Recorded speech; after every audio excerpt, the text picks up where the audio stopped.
ನಿಮಗೆ ಭಾರತದ ಮೊದಲ ವುಮೆನ್ ಸೀರಿಯಲ್ ಕಿಲ್ಲರ್ ಬಗ್ಗೆ ಗೊತ್ತಾ? ಇವಳೇ ನೋಡಿ, ಇವಳ ಹೆಸರು KD Kempamma alias cyanide Mallika. ಈಕೆ ಮಾಡಿದ್ದು 1-2 ಕೊಲೆಗಳಲ್ಲ, ಬರೋಬ್ಬರಿ 6 ಕೊಲೆಗಳು. ಅದರಲ್ಲಿ 5 ಕೊಲೆಗಳಾಗಿದ್ದು ಬರೀ 1.5 ತಿಂಗಳಲ್ಲಿ. ಈಕೆ ಕೊಲೆ ಮಾಡಿದವ್ರ ದೇಹದಲ್ಲಿ ಯಾವುದೇ ಗುರುತಿರ್ಲಿಲ್ಲ, ಯಾವುದೇ ಗಾಯ ಇರಲಿಲ್ಲ. ಹಾಗಾದ್ರೆ ಈಕೆ ಯಾರನ್ನ ಕೊಲೆ ಮಾಡ್ತಿದ್ಲು? ಅವಳ ಟಾರ್ಗೆಟ್ ಯಾರಾಗಿದ್ರು?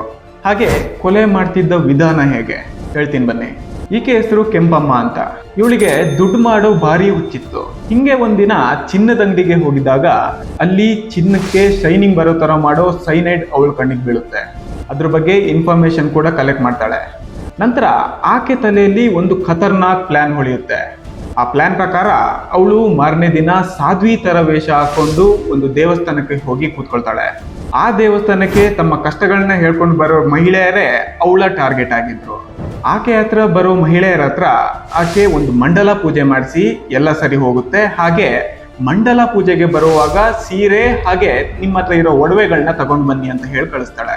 ಅವಳು ಹೇಳಿದ ತರ ಮಹಿಳೆಯರು ಮಂಡಲ ಪೂಜೆಗೆ ಬರುವಾಗ ಸೀರೆ ಹಾಗೆ ಒಡವೆಗಳನ್ನ ತಗೊಂಡು ಬರ್ತಾರೆ. ಆಗ ಆಕೆ ಪೂಜೆಗೆ ಬರೋ ಮಹಿಳೆಯರಿಗೆ ತೀರ್ಥದ ರೂಪದಲ್ಲಿ ಸೈನೈಡ್ನ ಕುಡಿಸ್ತಾಳೆ. ಅಷ್ಟೇ, ಕೆಲವೇ ಸಮಯದಲ್ಲಿ ಆ ಮಹಿಳೆಯರು ಸತ್ತು ಬೀಳ್ತಾರೆ. ನಂತರ ಅವ್ರ ಹತ್ರ ಇದ್ದ ಒಡವೆಗಳನ್ನ ಕದ್ಕೊಂಡು ಈಕೆ ಪರಾರಿ ಆಗ್ತಾಳೆ. ಹೀಗೆ ಆಕೆ ಮಾಡಿದ್ದು 1-2 ಕೊಲೆಗಳಲ್ಲ, ಬರೋಬ್ಬರಿ 6 ಕೊಲೆಗಳು.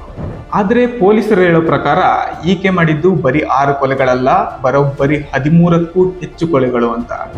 ಈಕೆಯನ್ನ ಪತ್ತೆ ಹಚ್ಚಿ ಅವಳನ್ನ ಅರೆಸ್ಟ್ ಮಾಡೋದಕ್ಕೆ ಪೊಲೀಸರಿಗೆ ಹಿಡಿದಿದ್ದು ಬರೋಬ್ಬರಿ 10 ವರ್ಷಗಳು.